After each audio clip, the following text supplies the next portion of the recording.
ആളൂരിൽ tipper ലോറികളുടെ ബാറ്ററികൾ മോഷ്ടിച്ചു. കിഴക്കാളൂർ മടപ്പറമ്പ് ക്ഷേത്ര മൈതാനിയിൽ നിർത്തിയിട്ടിരുന്ന ടിപ്പർ ലോറികളുടെ ബാറ്ററികൾ മോഷ്ടിക്കപ്പെട്ടു. കഴിഞ്ഞ ദിവസം രാത്രിയാണ് സംഭവം. ഡ്രൈവർമാർ രാവിലെ വാഹനം എടുക്കാനെത്തിയപ്പോഴാണ് ബാറ്ററികൾ മോഷണം പോയ വിവരം അറിയുന്നത്. കിഴക്കാളൂരിലെ കെ സൺസിന്റെ ഉടമസ്ഥതയിലുള്ള 3 വാഹനങ്ങളുടെ ബാറ്ററികളാണ് മോഷണം പോയത്. വാഹനങ്ങളിൽ ഘടിപ്പിച്ച ബാറ്ററികളുടെ നട്ടും ബോൾട്ടും അഴിച്ചെടുത്താണ് ബാറ്ററികൾ കൊണ്ടുപോയത്. മറ്റൊരു വാഹനത്തിന്റെ ബാറ്ററി അഴിച്ചെടുക്കാൻ ശ്രമം നടത്തിയെങ്കിലും വിജയിക്കാത്തതിനാൽ ഉപേക്ഷിക്കുകയായിരുന്നു. ടൂറിസ്റ്റ് ബസ്സുകൾ, ടിപ്പർ ലോറികളും ജെസിബിയും ഉൾപ്പെടെ നിരവധി വാഹനങ്ങൾ രാത്രികാലങ്ങളിൽ ഇവിടെ പാർക്ക് ചെയ്യാറുണ്ടെങ്കിലും മോഷണം നടക്കുന്നത് ആദ്യമായിട്ടാണെന്ന് വാഹന ഉടമ സതീശൻ പറഞ്ഞു. വാഹനങ്ങളുടെ ബാറ്ററി മോഷണം പോയതുമായി ബന്ധപ്പെട്ട് വാഹന ഉടമ കിഴക്കാളൂർ സ്വദേശി സതീശൻ ഗുരുവായൂർ പോലീസിൽ പരാതി നൽകി. കണ്ടാണശ്ശേരി പഞ്ചായത്തിൽ ഉൾപ്പെടുന്ന മറ്റു സ്ഥലങ്ങളിലും സമാനമായ രീതിയിൽ മോഷണം നടന്നിട്ടുണ്ട്. അരിയന്നൂരിലെ വർക്ക്ഷോപ്പ് പരിസരത്ത് നിർത്തിയിട്ടിരുന്ന വാഹനങ്ങളുടെ ബാറ്ററികളും മോഷണം പോയതായി പരാതിയുണ്ട്.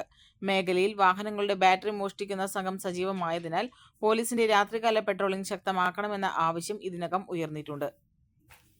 മിനിഞ്ഞാന്ന് രാത്രി ഇന്നലെ കാലത്ത് വന്ന് നോക്കിയപ്പോൾ വണ്ടിയുടെ ബാറ്ററി 3 വണ്ടിയുടെ, ഇതിൻ്റെ ബാക്കിൽ 2 വണ്ടിയുടെ ബാറ്ററി കാണാനില്ല. 3 വണ്ടിയുടെ. പിന്നെ ഒരെണ്ണം അയക്കാനും നോക്കി, കിട്ടിയിട്ടില്ല. നേരം വെളിച്ചാകുമ്പോൾ വന്ന് നോക്കിയപ്പോഴാണ് ബാറ്ററി കാണാനില്ല.